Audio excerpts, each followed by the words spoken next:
నా పేరు చాట్ల రాజశేఖర్. నేను advocate come pastor from Andhra Pradesh. మా ఏఐసిఎఫ్ తరఫున నేను లీగల్ చైర్మన్గా ఉన్నాను.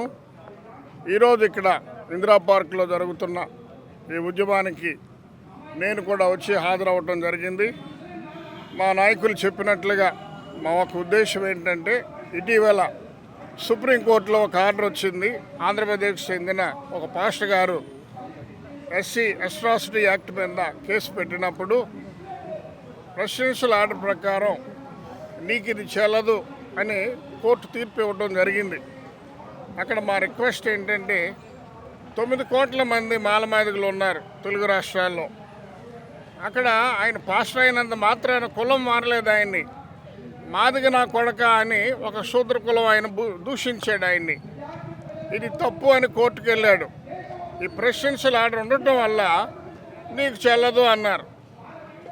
మా రిక్వెస్ట్ ఏంటంటే, ఆర్టికల్ రాజ్యాంగంలో రాసాం, సెక్యులర్ సావరన్ డెమోక్రటిక్ కంట్రీ అని మనం చెప్పుకుంటున్నాం. సెక్యులర్ కంట్రీ అంటున్నాం. మత స్వేచ్ఛ ఉన్నది, ఎవరు ఏ మతమైనా స్వీకరించవచ్చు. సరోజిని నాయుడు గారు అన్నది, మతం అనేది టూత్ బ్రష్ లాంటిది. వైఫ్ టూత్ బ్రష్ వైఫ్కి ఉంటుంది, హస్బెండ్ టూత్ బ్రష్ హస్బెండ్కి ఉంటుంది, చిల్డ్రన్ టూత్ బ్రష్ చిల్డ్రన్కి ఉంటుంది. ఎవరు దేనైనా స్వీకరించవచ్చు. దానివల్ల ఎవరికి నష్టం లేదు. ఒకవేళ చాలామంది అపోహపడుతున్నారు భారతదేశంలో మిషనరీస్ ఉండటం వల్ల అనేది. ఈవేళ క్రిస్టియన్ సంస్థలు ఎన్నో కాలేజెస్ కానీ హాస్పిటల్స్ కానీ ఎంతోమంది పేదవాళ్ళకు ఉచితంగా చెబుతున్నారు. ఒక మిషనరీకి ఫారిన్ నుంచి ఒక డబ్బులు వస్తే ఇండియాలో కారు కొంటాడు, ఇండియాలో బిల్డింగ్ కొంటాడు, కడతాడు. ఇండియాలో ఒక పూర్ బాయ్ని చదివిస్తాడు. గాంధీ గారు అన్నాడు, పిల్లలు చదువుకోవడం వల్ల, ప్రతి మనిషి చదువుకోవడం వల్ల పేదరికం నిర్మూలన అవుతుందని. భారతదేశం ఇప్పటికీ ఇంకా పేదరికంగా ఉన్నది. ఎంతోమంది పిల్లలు చదువుకుని విదేశాలు వెళ్ళిపోతున్నారు, సరైన జీతాలు లేక. యూత్ అంతా ఇవాళ ఫారిన్ కంట్రీస్లో ఉంది. భారతదేశంలో యూత్ లేరు, 40 అబోవ్ వాళ్ళే ఉన్నారు. దీని అంతటికి కారణం పేదరికం. ఆ పేదరికం పోవటానికి మిషనరీస్ ఏదైనా హెల్ప్ చేస్తే దాంట్లో కూడా కొన్ని అమెండ్మెంట్ చేయాలని చూస్తున్నారు. కాబట్టి మేము ఇప్పుడు ఇంకా గౌరవ ప్రధానమంత్రి గారికి, హోమ్ మినిస్టర్ గారికి, తెలుగు రాష్ట్రాల ముఖ్యమంత్రి వారికి కూడా మా రిక్వెస్ట్ ఏంటంటే, ఆ ప్రెసిడెన్షియల్ ఆర్డర్లో ఉన్న ఆ పేరాని మాకు కూడా అమెండ్మెంట్ చేయండి. సిక్కులు జైన్లు వారు అడిగారు. వారు అడిగినప్పుడు వాళ్ళు ఎస్సీ కులంలో ఉన్నారు, కానీ వారు క్రైస్తవ మతం స్వీకరించినప్పటికీ కూడా వారికి ఆ కులం పోలా, ఎస్సీ స్టేటస్ పోలా. ఒక మాలా మాదిగలకు మాత్రం అన్యాయం జరుగుతుంది. దీన్ని దయతో ఆలోచన చేయండి. మీరు అధికారంలో ఉన్నారు కాబట్టి ఈ ఒక్క పని చేసినట్లయితే మేము ఎప్పుడూ మీ వెంటే ఉంటాం, మీ వెన్ను వెనకాల ఉంటాం, మీకు సపోర్ట్గా ఉంటాం. దయచేసి ఆ ఆర్టికల్ సవరణ చేయవలసిందిగా కోరుతున్నాం. మా గడపాటి విజయరాజు గారు 30 ఏళ్ల క్రితం ఏఐసిఎఫ్ని స్థాపించి సుప్రీంకోర్టులో వేశారు. దయచేసి కోర్టు వారి దీన్ని స్వీకరించినట్లయితే రాష్ట్రపతి గారు దాన్ని అమెండ్మెంట్ చేస్తాడనే ఉద్దేశంతో ఆ పిటిషన్ కూడా ఇంకా పెండింగ్లో ఉన్నది. దాన్ని స్వీకరించే మేము ఇవాళ ఆల్ ఇండియా క్రిస్టియన్ ఫెడరేషన్ తరఫున దీన్ని బ్లాక్ డే అంటాం ఈరోజు ఆగస్టు 10ని. ఎందుకనంటే ప్రెసిడెన్షియల్ ఆర్డర్ ఈరోజు ఇంప్లిమెంట్ అయిన రోజు కాబట్టి ఇండియన్ క్రిస్టియన్ ప్రొటెస్ట్ డే అని దీన్ని డిక్లేర్ చేసి ఇండియా లెవెల్లో అన్ని చోట్ల ఇది ఈరోజు జరుగుతుంది. కాబట్టి ఈ ఇండియన్ ప్రొటెస్ట్ డేని మీరు స్వీకరించి దయతో రానున్న రోజులు అమెండ్మెంట్ చేయండి. మీ అందరికీ మేము కోఆపరేట్ చేస్తాం. భారత రాజ్యాంగాన్ని మేము అనుసరించి నడుస్తున్నాం. మా విన్నపాన్ని స్వీకరించవలసిందిగా మా రిక్వెస్ట్ని కోరుకుంటున్నాం. Okay sir. ఇప్పుడు ప్రధానంగా వినిపిస్తున్న క్వశ్చన్ ఏంటంటే, వాళ్ళు మతాన్ని వద్దు అనుకొని వెళ్ళిపోయినప్పుడు కులం గురించి ఎందుకు అడుగుతున్నారు, రిజర్వేషన్ ఎందుకు అడుగుతున్నారు అనే క్వశ్చన్ బలంగా వస్తుంది. ఆర్టికల్ 25 ప్రకారం మతం స్వీకరించవచ్చు అన్నప్పుడు ప్రెసిడెన్షియల్ ఆర్డర్ మాలమాదిగలకి ఎందుకు ఇవ్వాలి? ఒక రెడ్డి గారు కన్వర్ట్ అయ్యాడు. ఇవాళ ఇండియాలో కాదు, వరల్డ్లో టాప్ 10 క్రిస్టియన్ చర్చెస్లో ఉన్నది మన తెలంగాణలో ఉన్న కల్వరి టెంపుల్. కల్వరి టెంపుల్ వ్యవస్థాపకుడు కల్వరి సతీష్ కుమార్ గారు ఎస్సీ కాదు, ఆయన కాపు కమ్యూనిటీ నుంచి కన్వర్ట్ అయ్యాడు. మరి ఆయనకి కాపు కమ్యూనిటీ ఉందిగా. ఇప్పుడు ఒక రెడ్డి గారు కన్వర్ట్ అవుతున్నాడు. మా విజయవాడలో మోజస్ చౌదరి గారని, ఆయన చౌదరి అనే పెట్టుకున్నాడు. ఆయన మిషనరీ. ఆయన ఎన్నో ఆర్ఫన్ స్కూల్స్ పెట్టాడు. ఆయనకి మా కులం మారట్లేదుగా, ఆయన చౌదరిని పెట్టుకున్నాడుగా. మాకెందుకు ఈ వివక్షత అంటున్నాం? భారతరాజు ఆర్టికల్ 25 ఇంప్లిమెంట్ చేస్తున్నారు. మాలమాదికలకి ఎందుకని? మతం మారినంత మాత్రాన మాకెందుకు వివక్షత చూపిస్తున్నారు? అది ఆలోచన చేయమని అడుగుతున్నాం. మా రిక్వెస్ట్ ఇది. హిందూ దళితులకి క్రిస్టియన్ దళితులకు గొడవ పెట్టే ఉద్దేశంతో చేశారని అనుకోవచ్చా మరి? హిందూ దళితులు క్రిస్టియన్ దళితులు అనే కాదండి. మనం ఆర్టికల్కి వెళ్ళండి. ఆర్టికల్కి వెళ్ళి మత స్వేచ్ఛ ఉన్నప్పుడు హిందూ దళితుడు ఏంటి, క్రిస్టియన్ దళితుడు ఏంటి? హిందూ దళితుడు క్రిస్టియన్ ఇందులో తేడా లేదండి. ఎస్సీ అంటే హిందూ హరిజన మాదిగా మాల అని రాస్తున్నారు.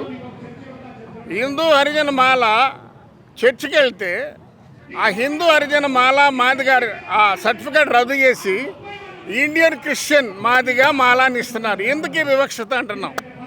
మేమేగా, వేరే వాళ్ళు కాదు కదా. అందరూ మారుతున్నారు. ఇప్పుడు ఈ మతం అనేది ఎవరు బలవంతాన మార్చేది కాదు. వాళ్ళ ఉద్దేశం, వాళ్ళకి బైబిల్లో ఉద్దేశాలు మారి ఎంతోమంది స్వీకరిస్తున్నారు. ఇవాళ ప్రపంచంలో 250 దేశాలు ఉంటే 150 పైన దేశాలు క్రైస్తవ దేశాలుగా ఉన్నాయి. వాళ్ళని ఎవరు మార్చారు? ఎవరు అడిగారు వాళ్ళని? యేసుక్రీస్తు బోధనలు నచ్చిని యేసుక్రీస్తులోకి వారు మారారు. ఎవరు బలవంతాన్ని మార్చేది కాదు. కాబట్టి మేము కూడా ఆ లోతుల్లోకి వెళ్తే ఒకప్పుడు మేము వెలివేయబడ్డాం. మాకు చదువు లేదు, ఆహారం లేదు. చచ్చిపోయిన పశువులు మాంసం తినేవాళ్ళంట మా పూర్వీకులు. ఆ స్థితిలో ఉన్నప్పుడు మిషనరీస్ వచ్చి మాకు చదువుకోండి, ఉద్యోగాలు చేయండి, మీకు కూడా దేవుడు లేడు, మమ్మల్ని గుడిలోకి రానివ్వట్లేదు, మీరు పనికిరారు మా గుడిలోకి అంటున్నారు, మమ్మల్ని వెలివేశారు, మీకు కూడా ఒక దేవుడు కావాలి, మీకు ఒక మందిరం కావాలి, మీకు ఒక చర్చి కావాలని మాకు ఒక చర్చి కట్టి మీకు ఒక దేవుడు ఉన్నారన్నారు. ఆ స్థితిలో మేము ఇందులోకి వచ్చాం.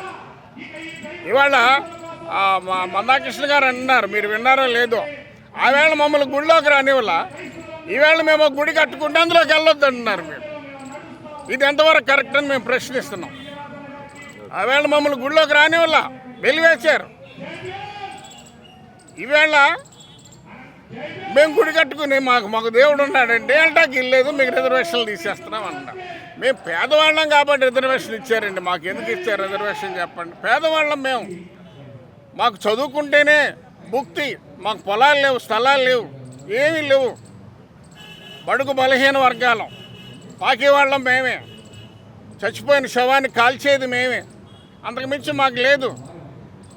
ఈ ఎస్సీ స్టేటస్ ఉండటం వల్ల మేము 10th క్లాస్ ఫెయిల్ అయినా, 10th క్లాస్ చదువుకున్నా, డిగ్రీ ఫెయిల్ అయినా ఒక ఉద్యోగం వస్తుంది. కుటుంబంలో ఒకడు ఉద్యోగస్తుడు అయితే ఆ కుటుంబం అంతా కూడా బాగుపడుతుంది. ఒక ఇల్లు కట్టుకుంటున్నాడు, ఒక వెహికల్ కొనుక్కుంటున్నాడు, ఒక సమాజంలో వాడు ఒక ముందుకెళ్తున్నాడు. ఎక్కడ కొనుక్కుంటాం? ఇల్లు ఇక్కడే కొంటాం కదా. మేము జిఎస్టీ కడతాం, మేము ట్యాక్స్ కడతాం, మేము ఒక పొలం కొంటే రిజిస్ట్రేషన్ ఫీజు కడతాం. అన్నీ మన గవర్నమెంట్కి వస్తుంది, ఎక్కడికి రాదు. అమ్మ పెట్టదంట, అడుగు తిన్నదంట. ఇవాళ మాకు ప్రపంచ దేశాల నుంచి ఇక్కడ మాకు ఏదైనా సహకరించడానికి సహాయం చేస్తుంటే అది వద్దంటున్నారు. దాని నుంచి జీవోలు రద్దు చేస్తామంటున్నారు. ఎట్లా ఉంటుంది? ఇప్పుడు ఎవరైనా డబ్బులు పంపిస్తే బట్టలు ఎక్కడ కొనుక్కుంటామండి మేము? బిల్డింగ్ కడితే ఇటుకలు ఎక్కడ కొనుక్కుంటామండి? ఇక్కడే కదా. ట్యాక్స్ ఇక్కడ కడతామండి. నువ్వు ఇవ్వకపోగా ఎవడో ఇస్తుంటే వద్దంటే ఎట్లా? కాబట్టి దయతోది దాన్ని తప్పు కాదు. మీరు కొన్ని ఎఫ్సిఆర్ఏలు రద్దు చేయాలని కూడా చూస్తున్నారు. అదేమంటే అందరికీ వర్తిస్తుందండి. ఎఫ్సిఆర్ఏ లేకపోతే ఇవాళ ఆర్సీఎం అనే సంస్థ ఉందండి. మా విజయవాడ పట్టణంలో ఆంధ్రప్రదేశ్లో ఎన్ఎస్ఎం అనే స్కూల్ ఉంటుంది, నిర్మలా కాన్వెంట్ అనే స్కూల్ ఉంటుంది, లయోలా కాలేజ్ ఉంది, Andhra Christian college, AC college గుంటూరులో ఉంది. ఆ రోజుల్లో ఆంధ్ర క్రిస్టియన్ కాలేజీలో స్వర్గీయ ఎన్టీ రామారావు గారు అందులో డిగ్రీ చదివాడు. విజయవాడలో ఉన్న లయోలా కాలేజీలో స్వర్గీయ రాజశేఖర రెడ్డి గారు ఇంటర్మీడియట్ చదివాడు. అక్కడి నుంచి ఆయన పాస్ అయ్యి డాక్టర్ అయ్యాడు. ఆ రోజు మిషనరీస్ ఉండటం వల్లే హెల్ప్ చేస్తున్నాయి. కాబట్టి దయతో ఆలోచన చేయండి. ఎఫ్సిఆర్ఏలు కూడా రద్దు చేయబాకండి అని మన భారతదేశానికి మేలుకరంగా మారుతున్నాయి. ఎంతోమంది పేదవాళ్ళు అడుక్కునే పిల్లల్ని, చదువుకోలేని పిల్లలకి చదువు చెబుతున్నారు. హాస్పిటల్స్ ఉన్నాయి. ఇవాళ ఎన్ఎస్ఎం స్కూల్ విజయవాడలో ఉందండి. 95% హిందువుల పిల్లలే అందులో చదువుకుంటున్నారు. ఎందుకనంటే కార్పొరేట్ కాన్వెంట్లో వాళ్ళు ఫీజు కట్టలేరు. ఇవాళ కార్పొరేట్ కాన్వెంట్కి వెళ్తే ₹1,00,000 ఫీజు ఉంటుంది. ఇక్కడ మా ఇన్స్టిట్యూట్స్లో 30,000 20,000కి చదువు చదువుతున్నారు. ఎన్ఎస్ఎంలో చదువుకున్న వాళ్ళు ప్రపంచ దేశాల్లో ఇవాళ గొప్పవాళ్ళుగా ఉన్నారు. నిర్మలాలో చదువుకున్న వాళ్ళు గొప్ప, అట్కిన్సన్లో 7th డే అనేవి ఇవన్నీ కూడా ఆ ఫారిన్ మిషనరీస్ వల్ల నడిపిస్తున్న స్కూల్స్ ఇవి. ఎఫ్సిఆర్ఏ రద్దు చేయడం వల్ల అవి ఆగిపోతే మనమే దరిద్రులం అవుతాం, మనమే పేదరికం, ఇంకా పేదరికంలోకి వెళ్తాం. చదువుకోవడం వల్ల ఎవడొకటి ఒక ఉద్యోగం వస్తుంది, ఆ ఉద్యోగం రావడం వల్ల కుటుంబం పోషించబడుతుంది. దయతో అవన్నీ మంచి మనసుతో ఆలోచన చేయండి. ఈవేళ మీకు తెలుసో లేదో బైబిల్లోనే హిందూ దేశం అని రాశారు. బైబిల్లో ఎస్తేరు గ్రంథంలో హిందూ దేశం మొదలుకొని రాయబడి ఉంటుంది. హిందూ దేశం కాదని ఎవరు అనట్లా. మనం అందరం హిందూ దేశంలోనున్నాం, మేము అందరం ఉన్నాం. మా ఆచారాలన్నీ పెళ్ళి, మేము మతం ఒకటే, క్రిస్టియానిటీ కానీ అన్నీ కూడా మ్యారేజ్ జరిగితే తాళి కడతారు, అన్నీ సిస్టమ్ అంతా అదే. మేము మాటల్లో మాట్లాడడం, రామరాజ్యం కావాలంటే మాటల్లో వచ్చేస్తుంది. మనం అంతా ఇక్కడ పెరిగిన వాళ్ళం, ఇవన్నీ చదువుకున్న వాళ్ళం, వ్యతిరేకులం కాదది. బ్రతుకు తెరువు లేని స్థితిలో, అన్నం దొరకని రోజుల్లో మేము అది స్వీకరించాం, దాంట్లో కొనసాగుతున్నాం. ఇవాళ మాకు అన్నం పెడుతుంది వాళ్ళే, చదువుకుంటుంది, అందులోనే చదువుకుంటున్నారు. కాబట్టి దయచేసి అవన్నీ మంచి మనసు ఆలోచన చేసి అందరినీ ఎదిగేటట్టు. ఇవాళ ప్రపంచ దేశాలు చూస్తుంటే ఎందుకు వెళ్తున్నారు పిల్లలండి? యూకే ఎందుకు వెళ్తున్నారు, అమెరికా ఎందుకు వెళ్తున్నారు, ఆస్ట్రేలియా ఎందుకు వెళ్తున్నారు, కెనడా ఎందుకు వెళ్తున్నారంటే ఇక్కడ ఒక డిగ్రీ బీటెక్ చదివిన పిల్లోడికి 15,000 రూపాయల జీతం వస్తుంది, అక్కడ 3 లక్షలు వస్తుంది.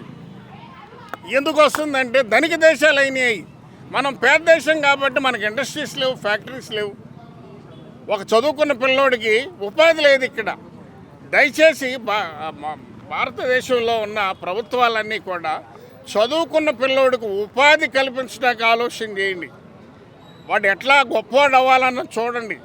యూత్ అంతా, వెల్త్ అంతా ఫారిన్ వెళ్ళిపోతుంది. వాళ్ళు కాదు, వీళ్ళు కాదు, ఈ కులం కాదు, ఆ మతం కాదు, అందరూ ఫారిన్ వెళ్ళిపోతున్నారు. ఏదో మత వివక్షత అంటున్నారు కానీ ఇటీవల పోయిన సంవత్సరంలో మా విజయవాడ పట్టణంలో సడన్గా ఒక నది కట్ అయ్యి వరద వచ్చింది. సింగనగర్ అనే మా పెద్ద 1,00,000 మంది ఉండే ఆ పేట వరదలో మునిగిపోతే మంచినీళ్ళు ఇచ్చే దిక్కులో ఒక 10 వ్యాన్లు వాటర్ బాటిల్స్తో 10 వ్యాన్లు ఉంటే ఈ వాటర్ వెళ్ళటానికి దారి లేదు. దండం పెడుతున్నారు. దండం పెట్టేటప్పుడు ఆడు ఏ మతం వాడు అడుగుతున్నాడా? అతనికి నీళ్ళు అవసరమైనప్పుడు ఏ మతం వాడు ఇస్తున్నాడో చూస్తున్నారా? ఏమండి, హోటల్కి వెళ్తున్నాము, హోటల్లో భోజనం చేస్తున్నాం, వడ్డించేవాడు ఏ మతం వాడు అడుగుతున్నావా? బస్సులో కూర్చుంటాం, పక్కన అడుగుతావా ఏ మతం రా నీదని అడుగుతావా? లేదు. ఎక్కడ ఊరినే లేనిపోయింది కొంతమంది సృష్టిస్తున్నారు. ఆ అపోహలు నమ్మకుండా అందరం కలిసి ఉందాం. భారతీయులు మనం రాజ్యాంగంలో రాసుకున్నాం. ఇది మత స్వేచ్ఛ అనేది లౌకిక రాజ్యం, ఇది సెక్యులర్ సావరిన్ డెమోక్రటిక్ కంట్రీ అని రాజ్యాంగంలో రాసుకున్నాం. ఆ సెక్యులర్ కంట్రీ కానీ దీన్ని ఉంచుదాం. మనం అందరం సంతోషంగా ముందుకెళ్దాం. నా మాటలు ముగిస్తాను.